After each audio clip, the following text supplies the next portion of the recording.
All right, what's up, everybody? We're back post All-Star break. We're out of the dog days of the NBA season. We've got Nuggets and Clippers going on right now. There's about 4 minutes and 33 seconds left. Currently, a 2-point lead for Denver, 98-96. There in LA. So another really tight game coming down the stretch here for the Denver Nuggets, and we'll see if the Nuggets can pull this one out. But a really weird game tonight. They just went to commercial break, so we'll continue with the watch along here as we go. But a really weird game, just in the sense that Nikola Jokic and Jamal Murray have not been great tonight, especially scoring the basketball. Shooting efficiency has both been pretty bad for the two of them. Right now, Joker's just 6 for 16 from the field. Jamal 3 for 13. So the fact that Nikola Jokic and Jamal Murray are both struggling shooting the basketball tonight, and this team currently has a 2-point lead, is a testament to how deep this Nuggets roster is. I mean, in the first half,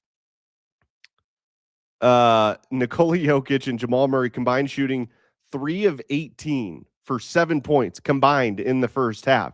Now, what helped with that in the first half, Bruce Brown had 17 points, Julian Strawther had 12, and Cam Johnson had 10. And those three guys I just mentioned combined shot 14 for 18 in the first half with 39 points. So, again, this is where the Nuggets' depth is really shining through. And I'm not worried about Jamal or Nikola Jokic. They're both going to be fine. But this is just it's almost a good thing to see Nikola Jokic and Jamal struggle, and the Nuggets are still able to be competitive in a basketball game, because that is the depth that they have on this team. Now, look, to me, this is just kind of, hey, it's the first game out of the All-Star break. Jamal and Nikola Jokic are going to be just fine. So I'm not worried about that whatsoever. So, we'll see what happens with these guys over the next couple of games. They definitely looked re-energized in the first half, no doubt about that. And this team desperately needed that break. So it was good to see Bruce Brown had an excellent first half. He had 17 points. He was 6 of 6 at one point for 16 points in the first half. So, I've been critical of Bruce Brown this year, but boy, the Bruce Brown we've seen in this game tonight and a couple of games right before the All-Star break, it really looked like Bruce Brown was starting to find his game and become the Bruce Brown that helped the Nuggets win an NBA championship a couple of seasons ago. So that was really good to see. All right, we're back to live action here. We also had a bit of a scuffle between Jonas Valanciunas, Chris Dunn, Benedict Mathurin, and some Clippers players. That was fun. It looked like it could have gotten pretty bad, but they had the refs and security guards shut that down pretty quick. So, it looked like it could have been a bad situation, but it kind of turned out to be a whole lot of nothing, to be honest with you. So it was a fun moment there earlier on in this quarter. All right, so it's 98-97. The Nuggets have the lead. Joker's driving into the lane and misses the bunny. Man, his touch has just been a tick off since he's come back from the bone bruise in his left knee. And that's a shot right there that Joker makes 99 times out of 100 when he's at full strength. So I think Joker will be fine. He's just got to play more games. We had David Adelman on the show as he hits a shot, Nikola Jokic. We had David Adelman on our show today on Altitude Sports Radio, and he said Joker's going to be playing more minutes down the stretch because this team needs to win games. So Joker, all in all, 17 points, 16 rebounds, 6 assists for the big fella in LA tonight as the Clippers get a bucket. So 1-point game again with 3:45 to go. I would expect a lot of two-man game between Jamal Murray and Nikola Jokic here to close this one out. They're running it right now. Jamal's going to pump fake on a 3. Almost loses it, but Joker corrals it. 5 seconds on the shot clock. Got to get it up. Strawther's going to shoot a 3. Oh, just off the front of the rim. Man, Julian's been really good tonight, too. He almost had that 3 there. 3:20 to go. Clippers can take the lead here on this possession. Drive into the lane. and they get the bucket and a foul. Wow. So they're going to go up by 1 with a chance to go up by 2. That's tough. Jones Jr. goes around the screen set by Brook Lopez, throws it in, gets it to fall. You know, the third quarter just really screwed the Nuggets over in this game. They had 8 turnovers in the third quarter. They had a 10-point lead at one point in the third quarter, and then the turnovers just started piling up. The Clippers end up outscoring the Nuggets in that third quarter 33-25. So not good. We've got a lot to get into here on the postgame show. Once the game ends here, we've got some roster news for the Nuggets. They made a couple of moves during the All-Star break that I want to get into. There's been a lot of discussion going on in the NBA in regards to tanking. That's very interesting. In fact, the Shams put out a tweet today that laid out some possible rules that the NBA could be adopting to curb tanking as best as they can. And then, I thought Rachel Nichols had actually a really good point when it comes to tanking. Like, we've got Mark Cuban saying the NBA should embrace tanking. And then we've got the owner of the Phoenix Suns, Matt Ishbia, who's saying tanking is unacceptable and it's ruining the league. So this is a very complex issue that the NBA is going to face. And I thought Rachel Nichols actually had a pretty interesting take on tanking in the NBA that I want to get into as well. So we'll get into all of that once this game concludes between the Nuggets and the Clippers. 1-point game. Clippers have the lead. They'll get a free throw. But there's plenty of time left. There's over 3 minutes left in this game. So we'll see what ends up happening. They're showing Bruce Brown highlights. Boy, it's so good to see Bruce Brown doing what he's doing over the last couple of games. Because like I said, I've been critical of Bruce this year, and I think rightfully so. He has not been the Bruce Brown that I think a lot of Nuggets fans expected when he re-signed with the Nuggets over the offseason. But he's starting to kind of find his game and look like the Bruce Brown that, like I said, helped the Nuggets win an NBA championship just a couple of seasons ago. So they're going to need Bruce Brown to be at least 90% of the Bruce Brown they got in 2023. I don't think they need Bruce Brown to be 100% of the Bruce Brown he was a couple of seasons ago, because this team is much deeper than the 2023 team. But they need Bruce Brown to be more of a contributor, especially on the offensive end. I think his defense has been fine. He's just struggling shooting the 3 ball. He was in the 20s a lot of the season. He's up to 35% going into this game tonight. So he's starting to put it together. All right, the Clippers do miss the free throw. So it's still a 1-point game. Jamal drives to the hoop and gets fouled by Brook Lopez. Brook Lopez, I swear, is the most demonstrative player in the NBA whenever he gets a foul called on him. I mean, he might be the biggest complainer I've ever seen in the NBA. I mean, he looks befuddled every single time there's a foul called on him. All right, Jamal hits the first free throw, so we're tied up at 101. Jamal can make the second here. They will have a 1-point lead. 3:04 to go. 12 points for Jamal tonight, 8 rebounds, 7 assists. So scoring's not really there, but I thought Jamal's playmaking tonight has actually been pretty good. He's had some really good dimes tonight in this game. So Jamal has really developed into a good passer. All right. Hits the free throw, so the Nuggets have a 1-point lead. 102-101. Jones Jr. hits a 3 for the Clippers. Wow. All right, so 104-102. And Nikola Jokic is going to fire up a 3. Oh, man, that wasn't even close. Barely drew iron. And the Nuggets are going to foul the Clippers in transition. They're going to – oh, man, they might call this a take foul. They might be calling this a take foul. We'll see what the decision is. I thought I saw the ref do the take foul motion, but it is a take foul. Oh, man. So they're going to get a free throw and then the ball out of bounds. So Kawhi is going to go to the line here for the Clippers. And he hits it. Man, that's a rough foul there by Joker. I know he was just trying to slow him down in transition, but yeesh.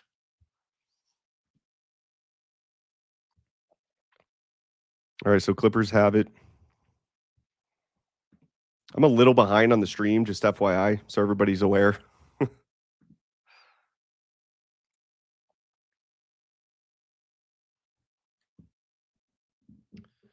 Man, the Nuggets turnovers have just been dooming them tonight. All right, so I fast forwarded on the stream just here a little bit. So it's now 107 to 102 LA, 2:27 to go. And they're running the pick and roll action between Jokic and Murray. And another turnover. Oh, Clippers almost turned it over, but they were able to corral it. Oh my goodness. This has been a disaster tonight as far as securing the basketball for the Nuggets. Kind of been the story of the season, to be honest with you. Way too many turnovers.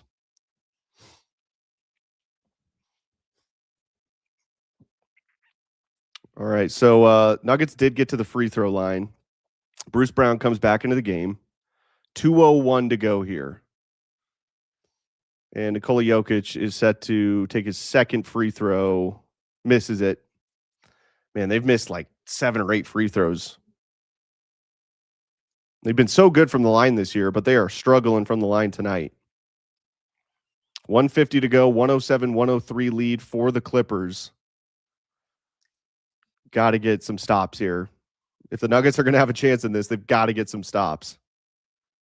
Jones Jr. throws up a prayer, misses it. And I think it's a shot clock violation. So the Nuggets will have possession with 1:37 to go, down by 4.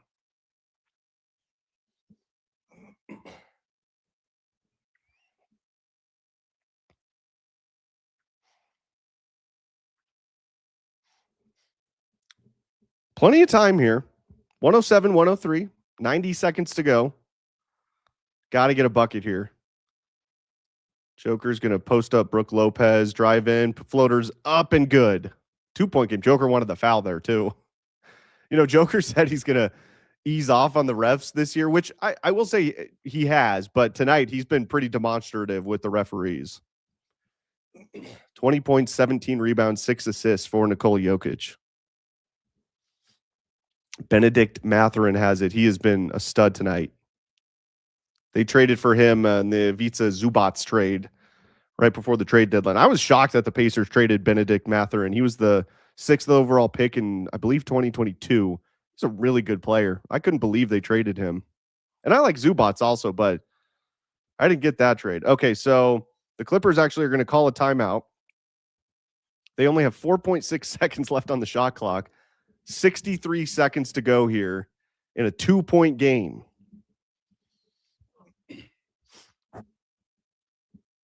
Cam Johnson, Julian Strawther, and Bruce Brown, like I said, had a tremendous first half.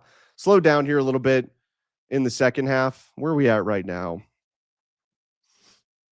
Let's look at the stat lines here for the Nuggets. So Cam's got 18 points on 6 of 12 shooting. He's 2 of 7 from 3. Julian Strawther, who has had a really good game, kind of slowed down here in the second half, like I said. He's got 18 points on 6 of 11 shooting from the field, 6 of 10 from 3. So really good shooting night there from Julian Strawther. And then Bruce Brown's got 19 points on 6 of 9 shooting, 3 of 5 from 3. But he started 6 of 6. So since that start, he's now 0 of 3 shooting here in the second half. All right, so Nuggets don't technically have to get a stop here, but if they're not able to get a stop here, it's going to be really rough sledding. All right, here we go. Mathurin shoots a 3, misses it, and Christian Brown's got it. Under a minute. Can the Nuggets pull it off? Joker's got it. He's directing traffic. Gets a screen from Brucey B. He's going to back down John Collins. Floater. Oh, the hook shot is good. And we've got a tie game here, folks. Wow, that was a difficult 8-foot shot, like Marlo just said on the broadcast, and Joker nailed it. There's a little bit of that touch coming back. Oh, and they foul. Benedict Mathurin draws the foul. Cam Johnson can't believe it. They might challenge this.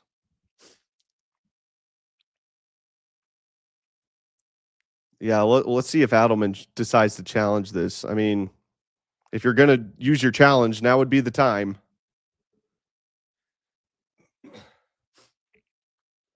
Yeah, that looked like a pretty clear-cut foul. So they're not going to challenge here. So Benedict Mathurin to the line. First free throw is up and good. So 1 point Clippers lead with 35.6 seconds to go.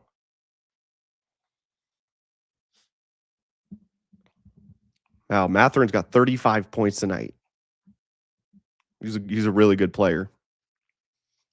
Second free throw is up and good. And Adelman's going to call a timeout. Okay.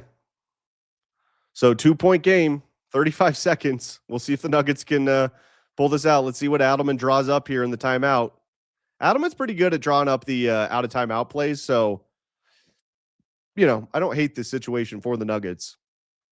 I also have a quick interview with Katie Winge, talked to Spencer Jones before the game. Obviously, that's one of the roster changes that the Nuggets made over the All-Star break is they converted Spencer Jones, his two-way contract, to a full-time NBA contract. So good for Spencer. We'll get more into that after the conclusion of this game, but good to see, and he deserves it. That was great. He absolutely earned that contract, full-time NBA contract. He has been fantastic this year for the Nuggets. And, with Aaron Gordon being such a big question mark, it's just going to be hard to count on him staying healthy. I hope he can come back and stay healthy, but you just can't assume that that's going to be the case with Aaron Gordon. So we will see.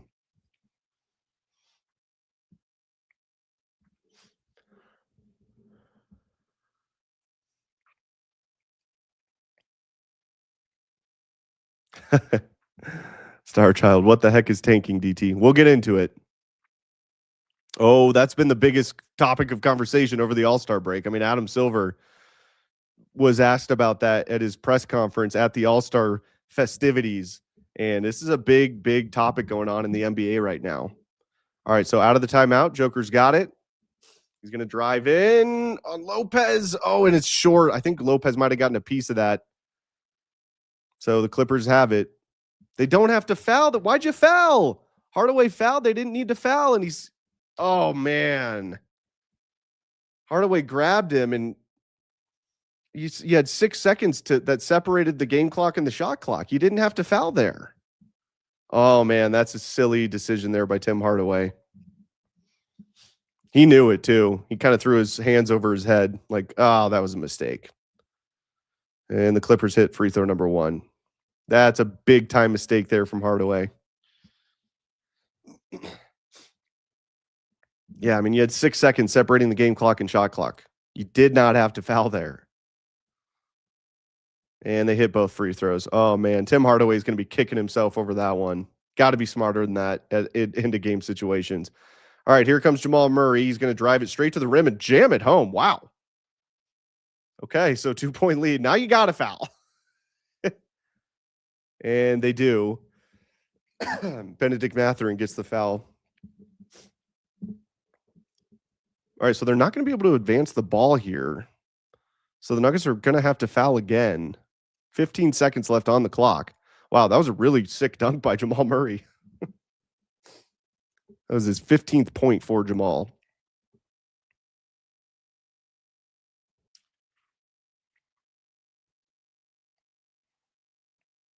Man, this is going to be a tough loss for the Nuggets if they can't figure out a way to pull this one out. I mean, they had a 10-point lead in the third quarter. It looked like they were playing pretty well, and then the turnovers just absolutely killed them tonight. And then the fact that, your two best players struggled shooting the basketball pretty much throughout the game. Joker's had a better second half, but Jamal Murray really struggled, and they both, like I said, they were combined 3 for 18 shooting in the first half. If it wasn't for the heroics of Bruce Brown, Julian Strawther, and Cam Johnson in that first half, I mean, this thing could have gotten ugly quick.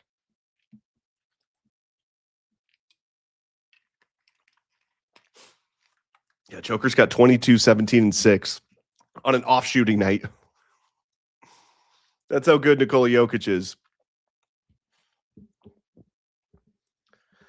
So they're going to bring in Spencer Jones here, probably for defensive purposes, I would imagine, or just to use a foul.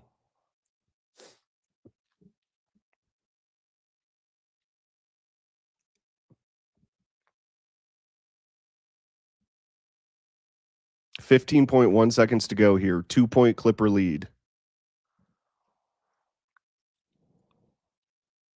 Oh, the Clippers were trying to advance it, and the ref's like, no. All the way back here, buddy.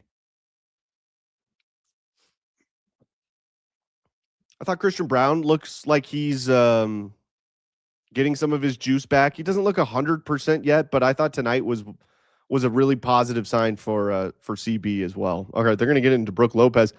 Oh my God, they just give up a dunk. That is just, oh man. So they threw it all the way down the court to Brook Lopez, and he gets a free run at the basket for a dunk. Wow, these are a lot of just big time errors by the Nuggets here in late game situations. Brook Lopez is literally still complaining to the ref. He wanted to foul on that play as well. Let's see. Oh, man, threw it all. Nobody was guarding him. Cam Johnson was up way too far up the court. I mean, Mathurin threw it 50 feet down the court to a wide open Brook Lopez who just had a free run at the rim. That's not a foul. Wow. These late game mistakes are going to eat at the Nuggets, I'm sure, who will be playing in Portland tomorrow night. So 13 seconds left, 4-point game. They've got to go for a three here. I mean, you have to shoot it. You have to take a three here. There's no quick two in this situation.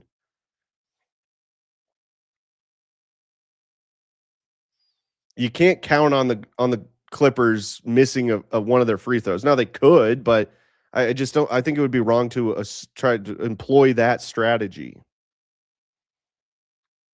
So we'll see if the Nuggets go for a 3-point attempt here. If they're able to hit a three here, even if the Clippers hit both of their free throws on the other end, theoretically, it's still a one possession game. So Jamal is going to fire up a three, and he drains it. It only took 4 seconds. So there's 10.3 seconds left. We got a 1-point game. Now you got to play the free throw game. And they foul Mathurin. Oof. Hardaway commits the quick foul. He went down hard. Hardaway did there. Man, what a shot by Jamal Murray. It was like an awkward looking shot. He pump fake and then just rose and drilled it. That was a big shot there from Jamal. That's exactly what they had to do.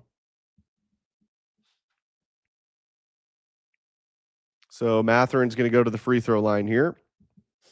9.1 seconds to go. First free throw is up and good. That's why the three-pointer was clutch.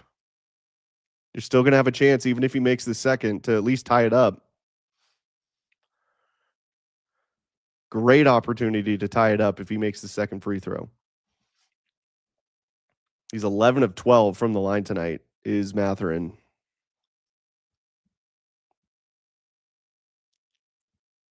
Well, if he gets this, it's going to tie his career high in points for Benedict Mathurin. Second free throw's up and good. All right, throw it into Jokic. Jamal's going to bring it up the floor. 5 seconds to go. You got to fire it up, Jamal. Fire it up. Shoot it. Oh, he gets fouled. How does this keep happening? It's like the third game this year that on the potential game-tying shot from three, Jamal Murray gets fouled. Now, they're going to review this. What are they reviewing? They're going to check to see if the foul occurred while there was time left on the clock, and I would assume they're going to make sure it was a three-point shot. Yeah, they're checking the time here is what their review is. Okay, it was definitely a three-point shot. No doubt about that. Yeah, this is going to stand. No doubt about it. There was about 0.5 seconds left when the foul occurred, so Jamal's going to go to the free throw line with a chance to tie this thing up and send it to overtime. Wow.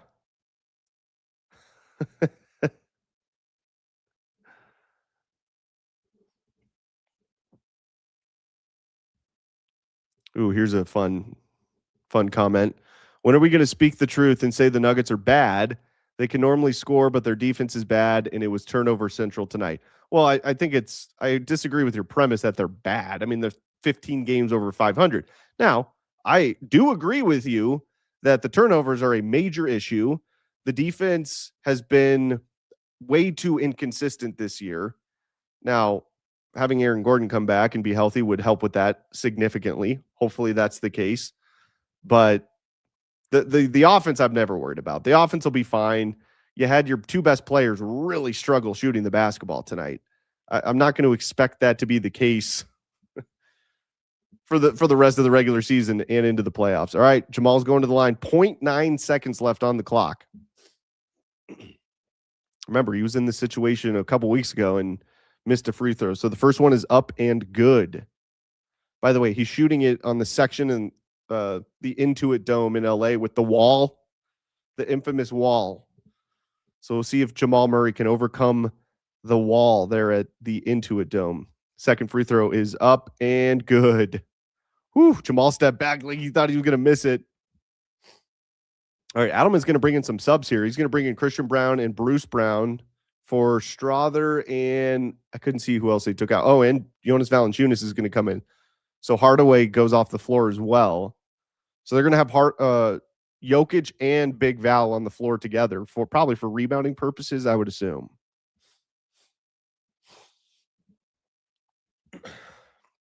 Can Jamal make this and send it to overtime?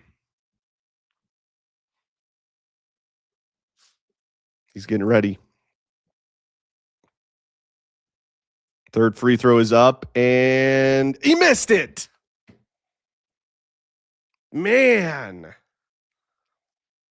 And they're showing Steve Ballmer going nuts. Golly, that's the second time Jamal's had an opportunity at the line at the end of a game to send it to overtime, and he missed a free throw. That stinks.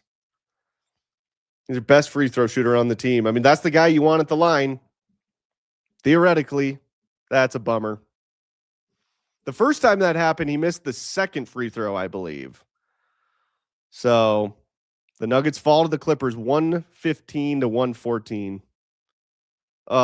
Jamal just put his face in his hands right when he missed it. Oh, man, he's just grimacing. That one hurt.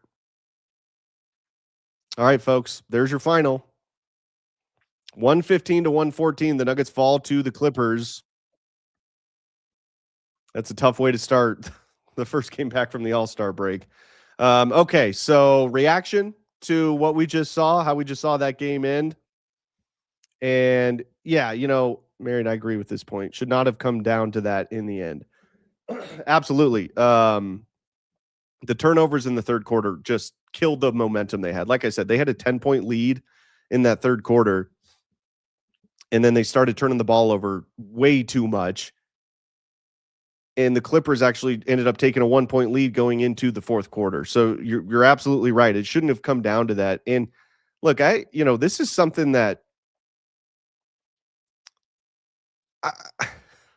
I struggle with the turnover thing, because I don't know if this is a coaching issue, because the Nuggets really struggled with turning the ball over when Michael Malone was the head coach here as well.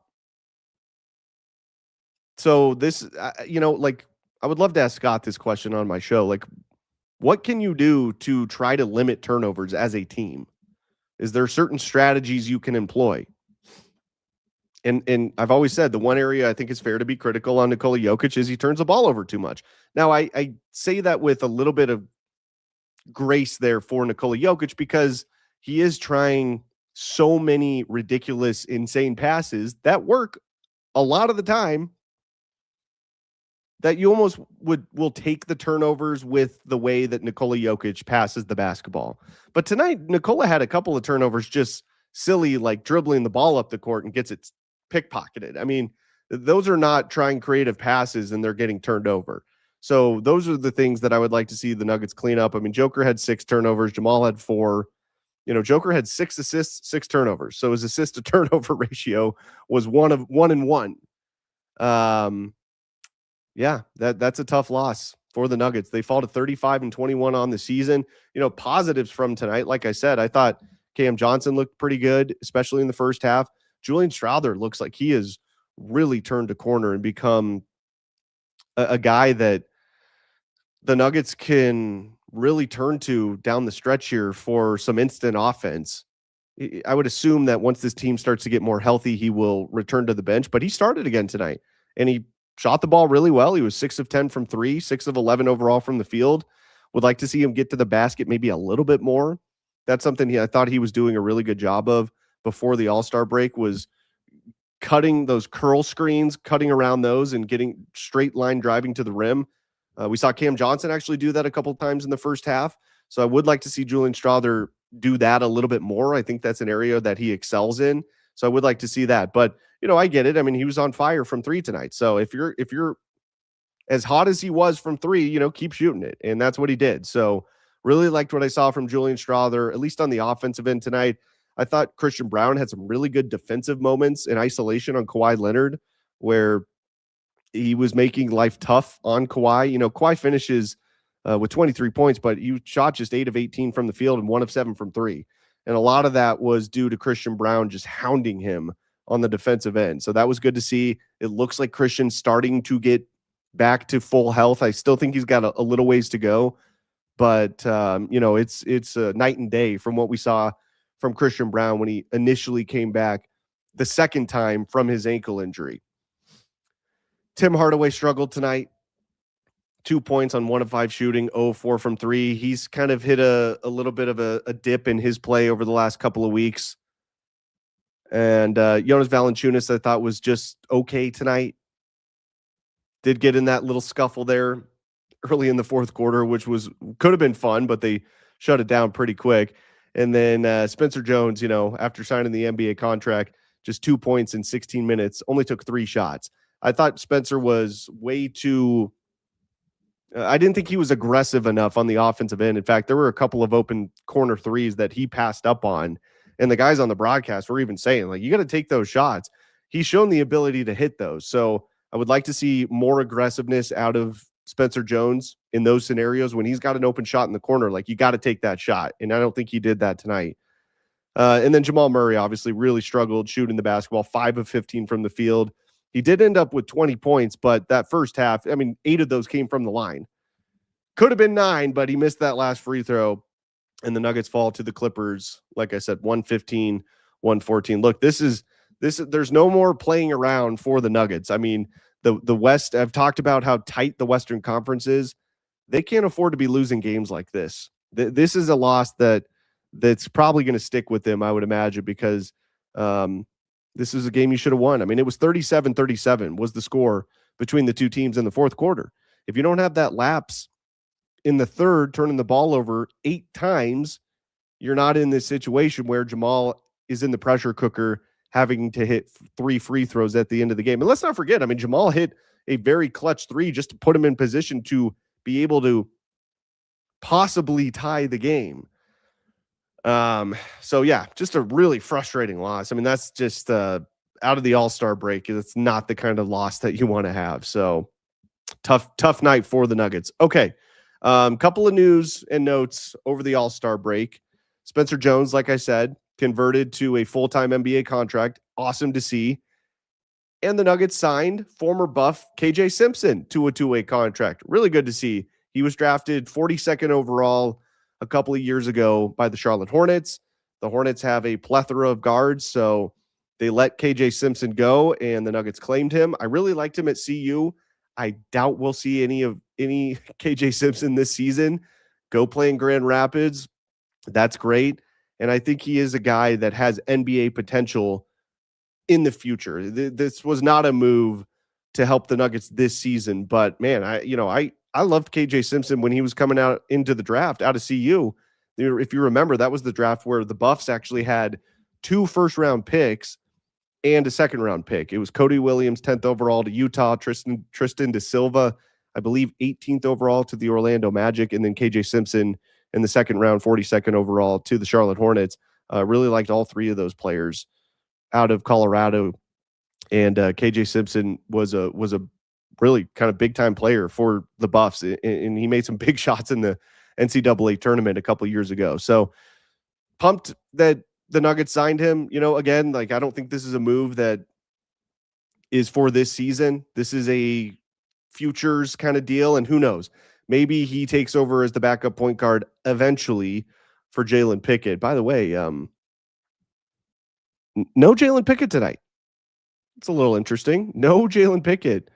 It's Julian Strawther's getting those minutes. So, look, I don't blame Adelman for playing Julian Strawther over Jalen Pickett right now. Julian Strawther has been playing really good basketball, and he has earned more minutes. So I like the decision. I'm not down on Jalen Pickett, but with the way Julian Strawther has been playing, I think that was the right move tonight for David Adelman and honestly moving forward. So I would expect that unless Julian just goes into a massive slump, I don't think we're going to be seeing a lot of Jalen Pickett for the rest of the season. But who knows? I could be wrong. Okay, I did want to play this clip for you guys. Katie Winge interviewed Spencer Jones before the game, and after he obviously got his two-way deal converted into an NBA contract. Here is Katie with Spencer Jones. All right, Spence, first and foremost, congratulations. To see this come to fruition, we've talked so much about your opportunity and taking advantage of it with this team to go from a two-way player to a full-time player. Now, what does it mean to you? I mean, it means everything. It just, really just shows all the work I've put in, kind of the opportunity, a little bit of luck, but, just taking advantage of all of it and doing it consistently and showing that, it's been realized. We talked about what you've proven to get to this point, but you've called yourself a glue guy, being out there, a role player that knows his role, going out and execute it. What are the keys to success to doing that? It's just being prepared both physically and mentally the whole time. I mean, look, taking care of my body so I can, take the hard hits, get on the floor, get those loose balls, and then just provide energy, each and every game to get this team where we need to be. Getting the deal done, does it feel like a weight has been lifted off of you a little bit? You can just go out there and play? Yeah, no, definitely. I mean, first guaranteed contract I'm on, so I can play a little bit more freer, not worry about a couple things, but, not much changes, in terms of preparation and everything else. Okay, not much changes, but in these final 27 games, what are you hoping to put on the floor for you personally, product-wise? For me, just keep the consistency, show that I can guard a bunch of players and the best players, and then, show take your corner threes on offense when you're open, worth being respected and everything like that, and just show that I can, provide value in the playoffs. Do you have the biggest lesson that you learned? I'm really just taking it day by day. Like I said, the worst part of it is that you're on unguaranteed contract, so a lot of variables can easily shift something the wrong way. And if you dive too much into that, you'll kind of throw yourself off. So. Okay, there's Spencer Jones with Altitude TV's Katie Winge. Good stuff there from Katie with Spencer. Yeah, that look, Spencer has earned that. He is, for a guy on a two-way contract that's played in as many games as he has this year, that started in as many games as he has this year. I think he has excelled in his role for the Denver Nuggets. He's a really good defender, really good hustle, glue guy, like you just heard him mention there. Total team guy, really good character inside the locker room. I think his teammates love him. So that was great to see them get that done with Spencer Jones. And Adelman said, they were trying to get that done sooner rather than later. So I'm really glad they could come to an agreement there. And like I said, he's earned it. And especially, like I said, with Aaron Gordon and Peyton Watson, with their health status totally up in the air, you kind of got to have a guy like Spencer Jones, specifically on the defensive end, that can guard 1 through 5 and get physical with other players' best scorers.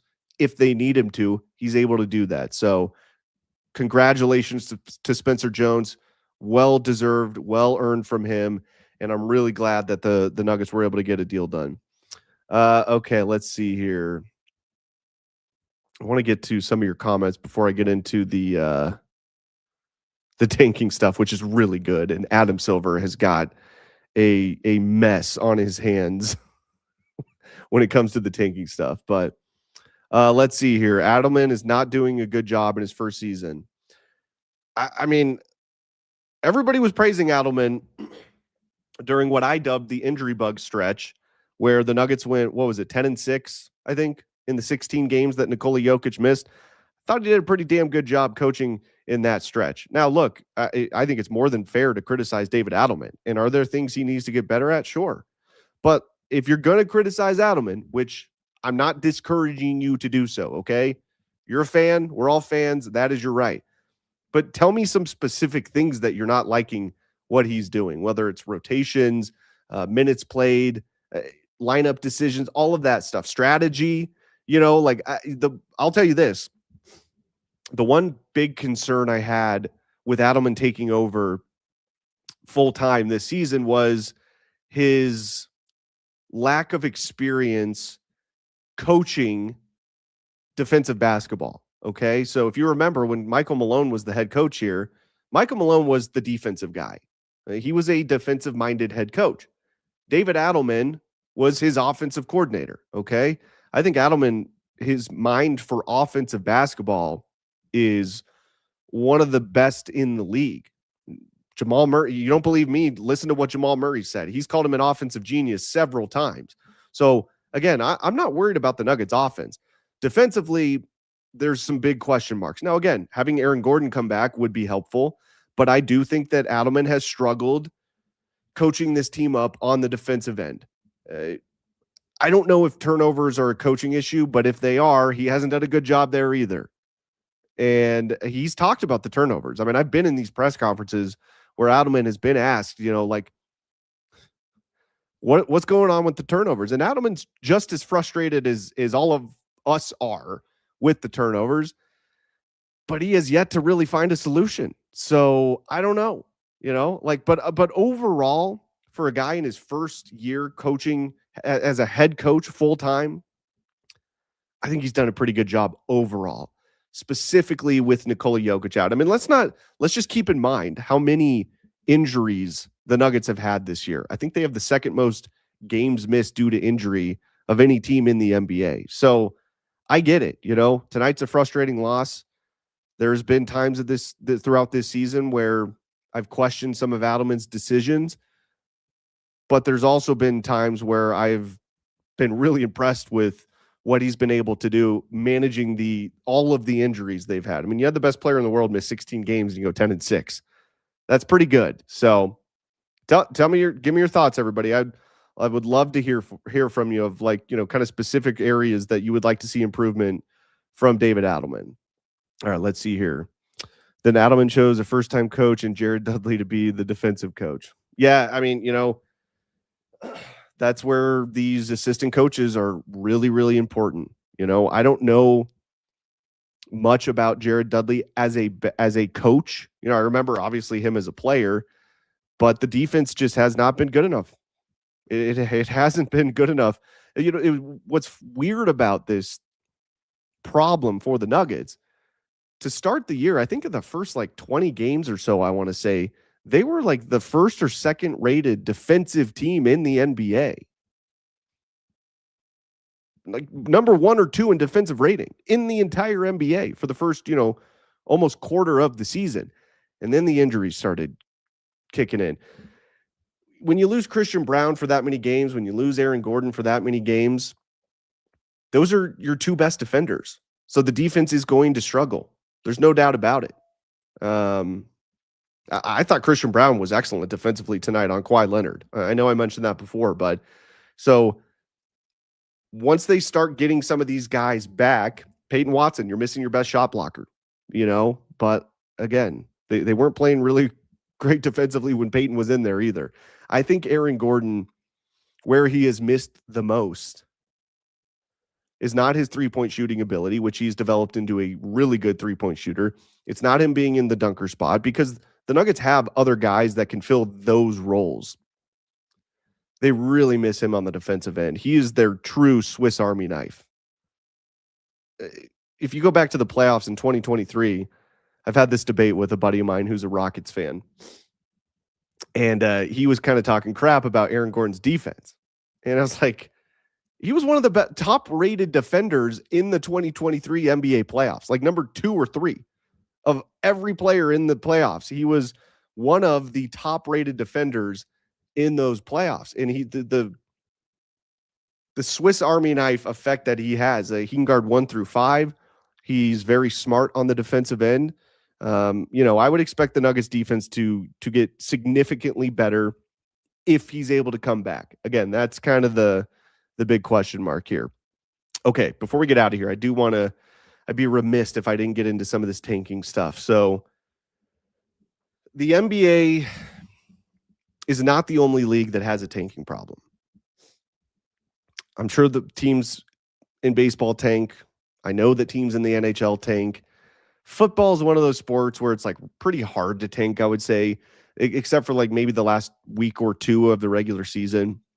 It's pretty hard to really tank in the NFL. But basketball, there has been some egregious tanking going on this year.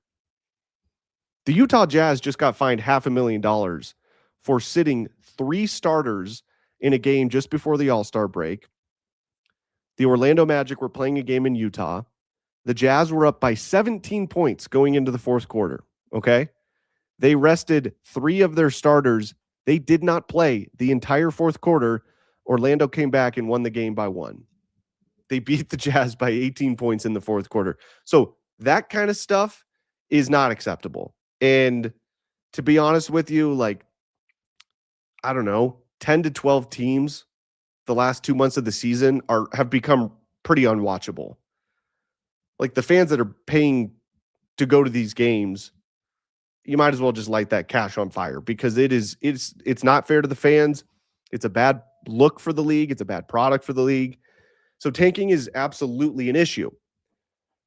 The problem is that the NBA has, if you're a smaller market team, okay, let's just use the Utah Jazz in this scenario. How do you get better without tanking for high draft picks and the ability to draft some of the best players coming out of the NBA draft? How do you get better? You're not going to land a whole lot of big name free agents that are going to be coming to Utah.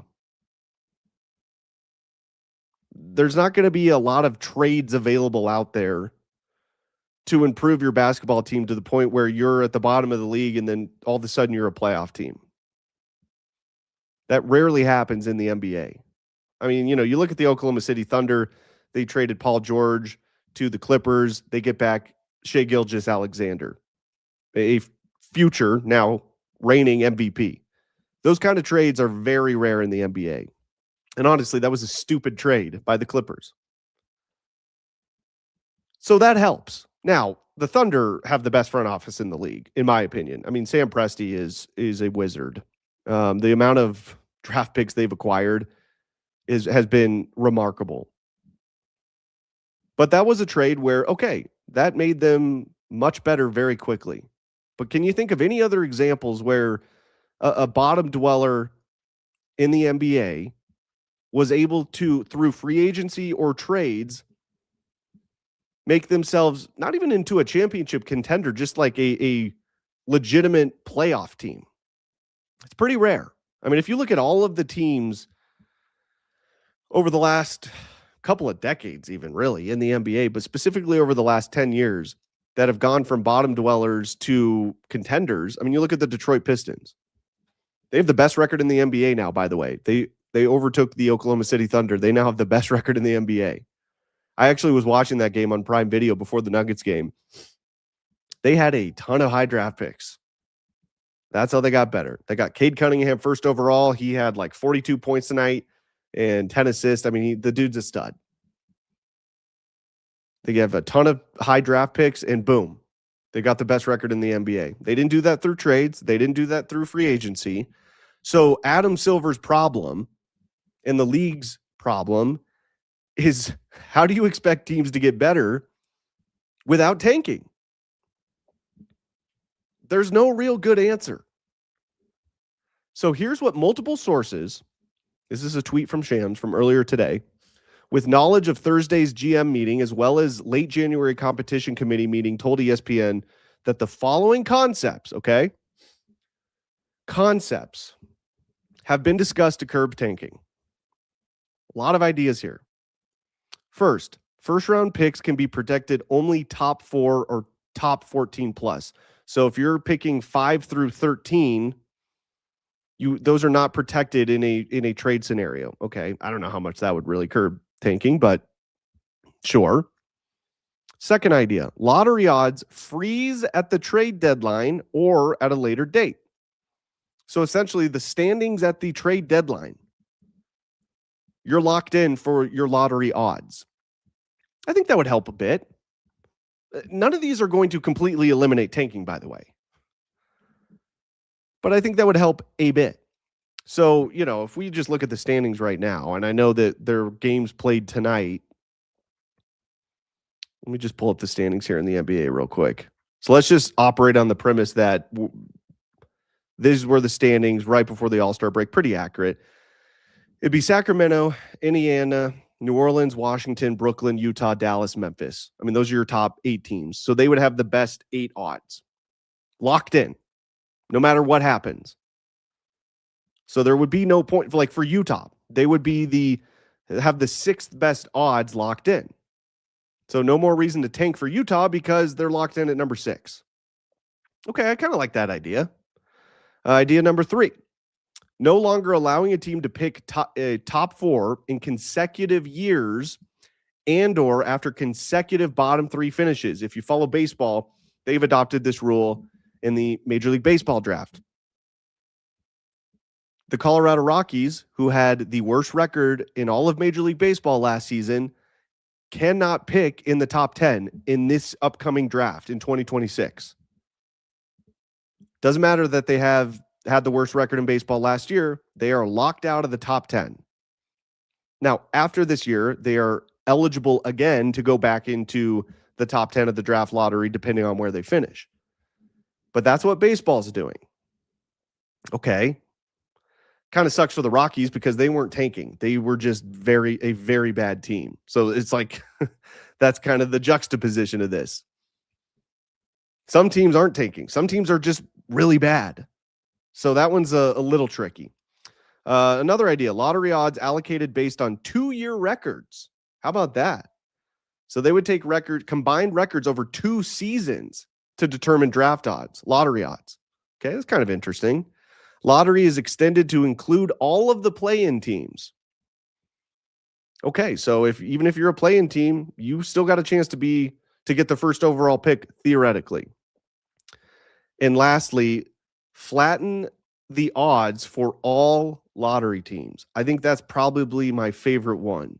So essentially what that would do is the lottery, if you don't know, there is the top 14 picks. Okay. It's the 14 teams that don't make the playoffs. Now I know technically there are 20 teams that at least make the play-in, but the teams that lose the play-in, get knocked out in the play-in tournament, are still eligible to pick in the draft lottery.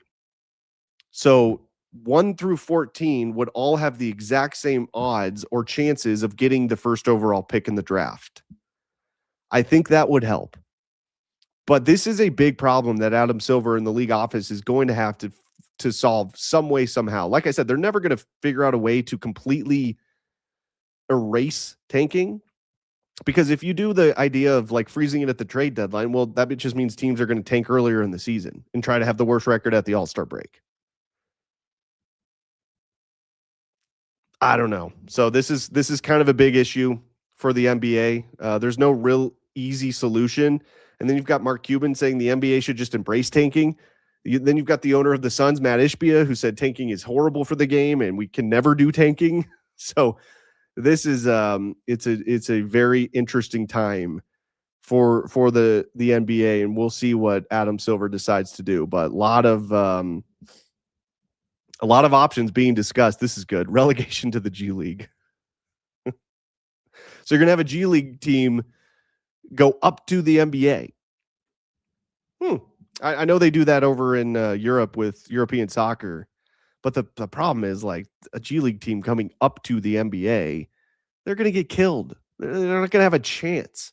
Like the soccer teams in Europe they can have a team that was in the lower tiered league go up and actually be competitive. There is no chance that a G League team would be competitive in the NBA. None whatsoever. So I like the idea, but if the G League was more competitive and closer to the NBA level, then it might work. But I just don't see how that would work. Let's see. Stop letting everyone protect your draft picks. Yeah, I mean they're discussing that too, and I think that's absolutely a viable option.